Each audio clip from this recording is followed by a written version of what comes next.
Hello students, I am MK Vijay, your SST teacher. In this video, we are going to discuss about importance of forest. As you know, in India,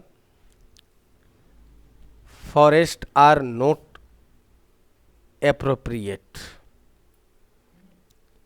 Now 24.39% of the total land forest is present. In spite of it, as you know, Madhya Pradesh is the state that has maximum covered forest,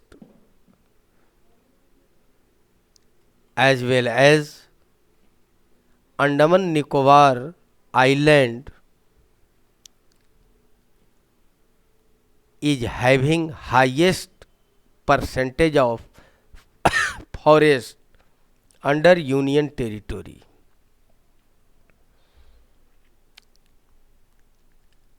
And under the importance, we can say forests are renewable resources. Means it has merit to replenishment. After cutting, after using the forest, it can grow automatically due to it is known as renewable resources. Second, they modify local, not they, the modify local climate. Means if forest is present, the climate is differ. If forest is not present, climate is differ. Just you can try to find the climate of northeastern states and climate of Rajasthan.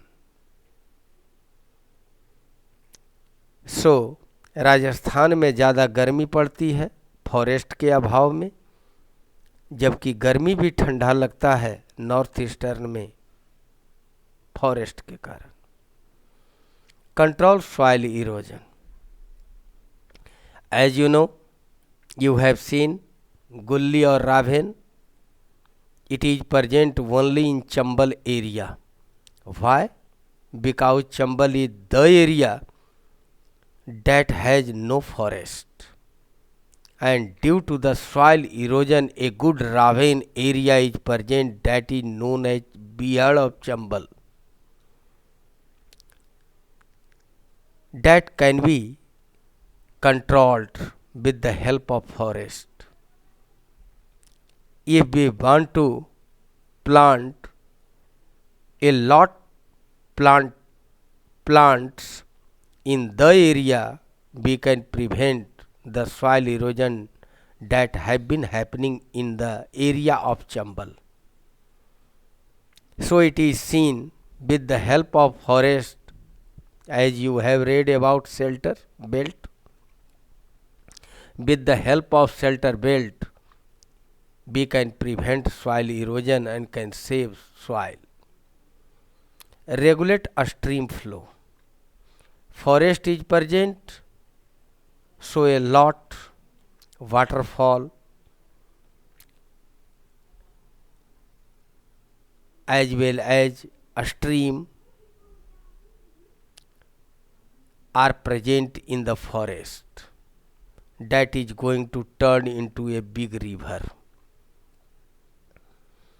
अगर forest है तो नदियाँ भी बहती है. नदी नाले forest के कारण ही होते हैं. Next is provide raw materials to a variety of industries. Forest gives raw material. कई इंडस्ट्री में यह रॉ मटेरियल देता है, जैसे पेपर इंडस्ट्री,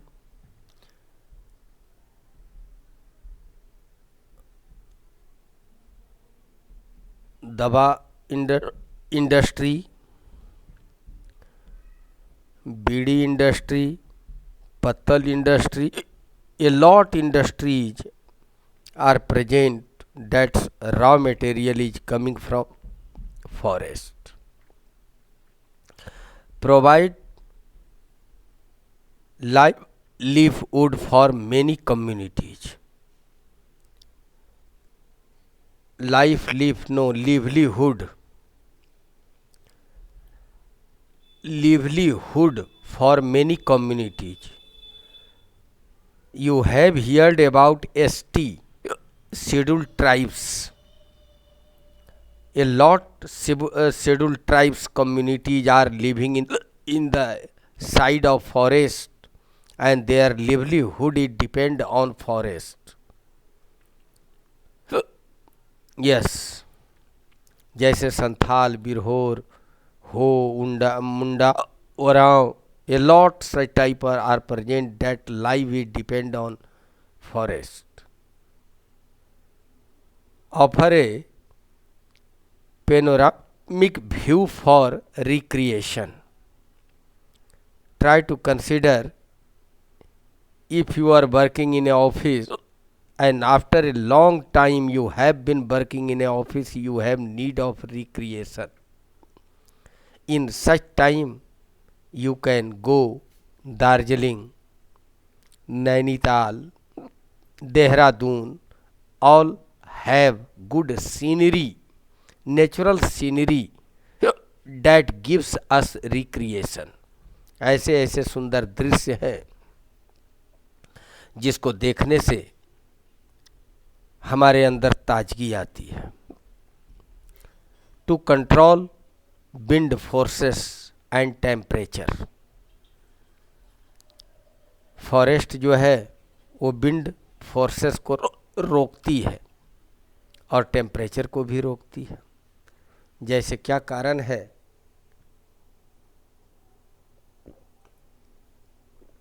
क्या कारण है कि विंड फोर्सेस सिर्फ राजस्थान में ही आती है. आपने सुना होगा dust storm, it is a type of wind forces. वहाँ धुएं का बादल उठता है, वो क्या है, पेड़ पौधों के अभाव में. और दूसरे स्टेट में आपने ये नहीं सुना होगा. As well as temperature, as you know the high temperature as well as the low pressure area is present in Rajasthan always due to in the absence of forest. Next, it is cause of precipitation. If forest is present, the quantity of rainfall may be increased. आज भी जहाँ जंगल है वहाँ बारिश अधिक होती है. आपने देखा होगा मध्य प्रदेश में काफ़ी बारिश होती है due to the forest quantity. और मध्य प्रदेश का नंबर 1 पोजीशन है अभी जंगल में भारत के हर एक राज्यों में. It provides humus to the soil and shelter to the wildlife. A lot leaves are falling and turn into humus. With the help of rain water it is coming from the streams as well as rivers to the plain area and gives fertility to the soil, that is known as humus, compost. As well as forest gives shelter to the wildlife. Different type of wildlife are living in the forest. It may be small birds or fires, tiger and lion. Next, it provides medicinal plant. यह कई तरह के medicinal plant को भी देती है. In spite of it, we can find a lot things from the forest. A lot edible things as we have discussed under the livelihood for many communities. महुआ के बारे में तो आप जानते ही हैं. change.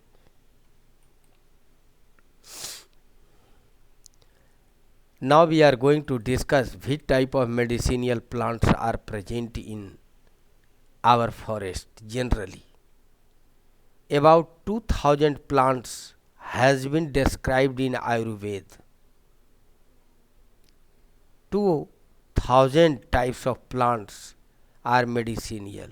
According to Charak, no any plant is found that hasn't medicinal virtue. महर्षि चरक के अनुसार तो कोई दुनिया में प्लांट ही नहीं है जिसमें औषधीय गुण न हो. That is another thing. But Ayurveda is written about 2000 plants that has medicinal virtue, in which 500 such type of plants are present that are in regular use. According to the World Conservation Union Red List, 305 such type of medicinal plants are present, in which 52 such type of plants are that are critically threatened and 49 are as endangered. 305 में ही 52 ऐसे plant हैं जिसकी संख्या तेजी से घट रही है और 49 तो खतरे के निशान से ऊपर हो गया है. Now, as you know, Sarpagandha is the famous tree that is used for blood pressure treatment. Second is jamun. Its unripe fruits juice is used to prepare vinegar that has digestive properties. जामुन का बिना पका हुआ जो fruits होता है उससे जो juice निकलता है उससे विनेगर बनता है. आप लोगों के किचन में भी इसका प्रयोग होता है और ये भोजन पचाने में मदद करता है. As well as the powder of jamun seeds is used to cure for diabetes. ये डायबिटीज में मदद करता है. The bark of jamun is good for cough, asthma and dysentery. और इसका छाल जो है वो कफ के लिए, दम्मा के लिए और लूज मोशन में बहुत काम करता है. As well as next is dhatura, helps in relieving asthma and bronchitis. धतूरा को आप लोग सब देखे होंगे. यह अस्थमा से बचाता है और गले का एक रोग होता है ब्रोंकाइटिस, उससे बचाता है. Datura is use as a painkiller. इसको देने से नशा हो जाता है और दर्द का हमें यह एहसास नहीं होता. But use without advice of doctor is harmful and dangerous of धतूरा.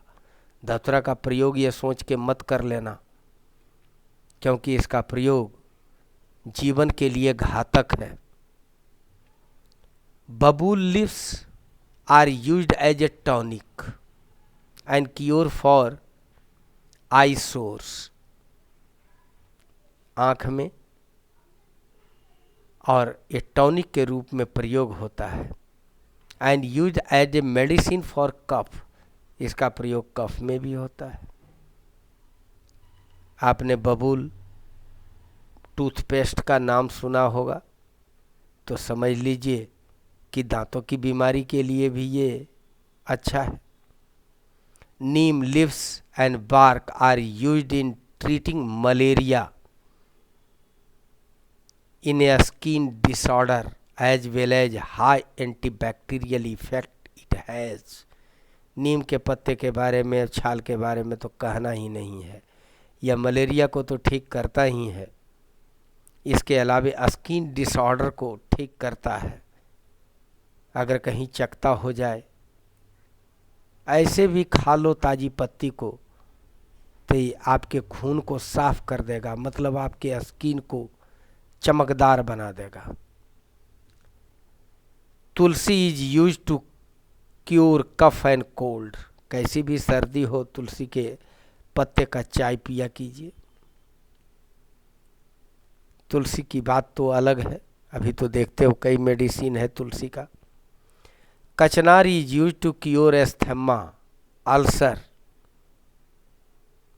कचनार दम्मा में प्रयोग होता है, और पेट के अंदर अगर कोई घाव हो जाए तो कचनार ही ठीक करता है।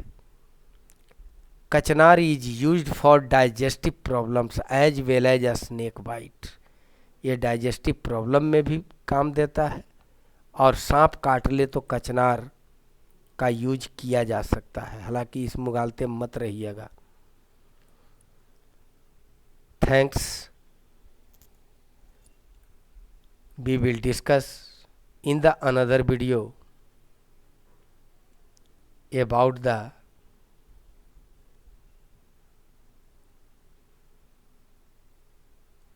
ecosystem.